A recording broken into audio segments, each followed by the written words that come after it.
Hi guys, it's Nicole from Clarity. I have been getting both in sessions and through emails and just even the people that I'm meeting like out and about places, I've been getting this kind of push to talk about people who are empathic. And so this is not just the ability to feel empathy, which most people are born with, but this is kind of a level above. And empathic really goes into the territory of being psychic. And so if you are empathic, it's my personal belief that you can build on that to develop the psychic piece and perhaps even the mediumship piece.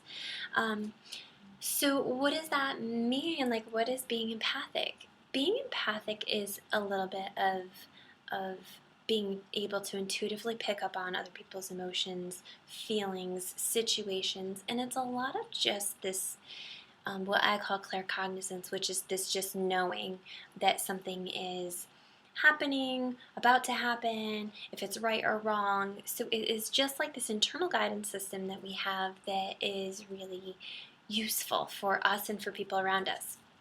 A lot of people who are empathic find themselves in healing professions, so a lot of counselors, a lot of just healers, chiropractors, anybody who's drawn to holistic, and also people who are empathic are just naturally drawn to metaphysical stuff. So if you find yourself venturing into wanting to know more about psychic stuff or holistic stuff or the universal law of attraction or whatever that might be, that you are probably a very empathic person. So here are just some traits that people who are empathic might experience. Taking on other people's emotions. So if you walk into a room and somebody's in a really bad mood, and even if you're in a really great mood before you walk in, you're probably going to leave in a bad mood. The idea is that it's drawing in that energy, and a lot of times drawing it in and amplifying it out. So I find that even if my husband is in a bad mood, if I am sitting near him, I will instantaneously be in a bad mood, and it's almost like a little bit of a hard time separating other people's emotions from our own. It sounds crazy, but we do that a lot. It's also the ability to read other people's emotions. So even if somebody comes in and they're like, I'm not angry, I'm not mad about that, you can feel the energy of anger. And a lot of the times that can be kind of like a mental confusion for people who are empathic, because people say one thing and feel or experience another. And so that's a really cool trait, because you also know when people are being dishonest with you. You can tell a liar from a mile away. And although sometimes we don't acknowledge it or say it, it doesn't mean we don't know. So that's just something to consider.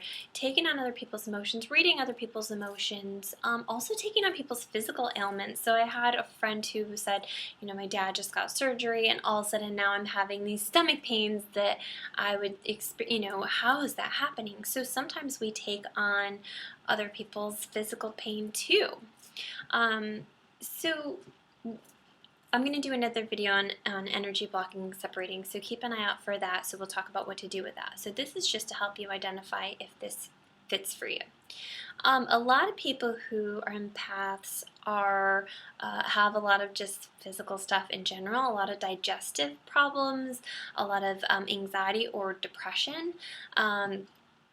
This can also manifest as headaches or just being tired all the time. Before I understood energy and how to block my energy, I was exhausted, and there are still days where I'm not great at blocking my energy, where I end up just drained by the end of the day. So this is another, just if you have a lot of medical stuff going on, or if you do find yourself more prone to headaches or other stuff, this might just kind of be a red flag that you're an empath. Empaths are really creative. This is kind of one of our superpowers, is that we are really imaginative, very constantly thinking outside the box. Sometimes that can kind of make you feel like you don't fit in because your ideas are completely off the wall in comparison to everybody else. For me, I'm constantly making everything a game in my head. So even getting through a grocery line quicker than the person who stepped in the next line before me. So I make everything a little bit of a game. So that's a really cool trait about being an empath. I also find, for me, empath I like to be alone. I love my alone time. I need my alone time, and if I don't get enough of it, I actually get really crabby. Being in public is a lot of fun for me because I can pull off the energy of a large crowd, but I can also end up very overwhelmed or irritable if the energy is not positive. So just keep in mind too, before you go into a public place, like how are you feeling in comparison to being there? Like I said, for small amounts of time, that will boost me up and I'll be really fun and excited, but by the time I'm done, I'm drained. So large events that are all day long are not my thing, and aren't, but a nighttime 3 to 4 hour thing, I'm good to go. Empaths get bored easy. We need things to be exciting because we're pulling off that energy, so if things are monotonous or the same, it gets really boring. Another thing is daydreaming or vivid dreams. If you're a chronic daydreamer, if you have a hard time staying in reality, you are probably an empath, my friend. And it's not a bad thing. It's just something that you have to learn to focus on and learn to use your daydreaming constructively. If you're daydreaming about negative events that's fueling your anxiety, that's not going to be helpful for you. But if you can warp that into a law of attraction mode and start daydreaming about things that are fun or positive, that you're actually going to begin to allow into your life. And then vivid dreaming, which is great and cool. And sometimes I have these crazy vivid dreams that I have the ability to warp or control too. So that kind of teeters into lucid dreaming. You also might know if you're an empath if people tell you everything, even things you don't want to know, even strangers in the elevator who see you standing there with your brain full and your hands full, they'll just start pouring their life out to you. So this is a really big trait of an empath, that we kind of end up being the counselor to friends, family, and strangers, whether we want to or not. So people are just drawn to people who see them and know them. The other thing that I'm learning about being an empath is big events will impact you.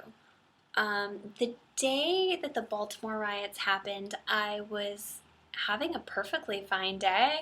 All of my sessions were going great. I had a great lunch with an old friend. I left so sad. I couldn't wrap my head around it, and I just was heartbroken, and I got home and I'm like, I just had a great day. I don't know what's wrong with me. World events and will lower the vibration, and you'll feel that on an internal level. So something about being an empath is you can't take every emotion you feel for your own, which sounds ridiculous, but I promise you it will save you a lot of energy and a lot of heartbreak. So just be mindful to protect your energy a little bit more during that time.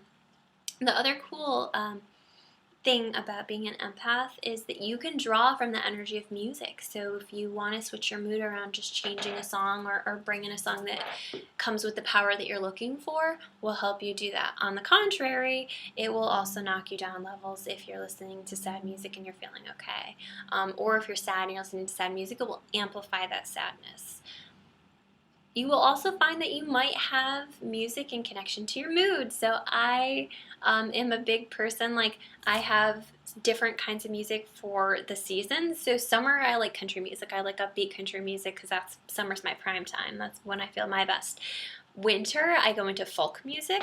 So I get really into a lot of just heartfelt Ingrid Michaelson, just anywhere kind of from the heart music. And then by winter I'm in this little angsty punk phase, so it kind of circulates around back to summer, but that will impact your mood too.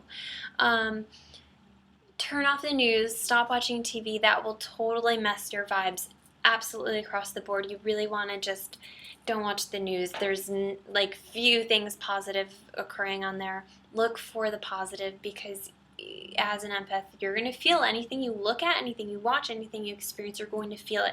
So just keep that in mind. You can start to limit your world. That would be my biggest tip, is limit your world to the people that bring you positive energy and help you feel more positive and excited. Don't waste your time on people who aren't making you feel that, and that's going to be a big piece of your life. And also you're going to know if you're over situations or over even a job or friendship or whatever that might be. So just really be true to yourself and really be in alignment with those things that don't fit you anymore. take your alone time. You're going to need it. You need to detox all that crap out of you. I would recommend an Epsom salt bath once a week just to get rid of those toxins. Drink a lot of water. That will get rid of the toxins from other people that you'll store. Be really careful about buying secondhand objects, antiques. Going in an antique store sounds ridiculous, but old stuff holds a lot of energy. So if you're bringing it into your home, be really mindful of keeping your space clean. The more clutter, you're going to feel that because clutter holds stagnant energy. So anytime you need a boost, just move things around. It'll help.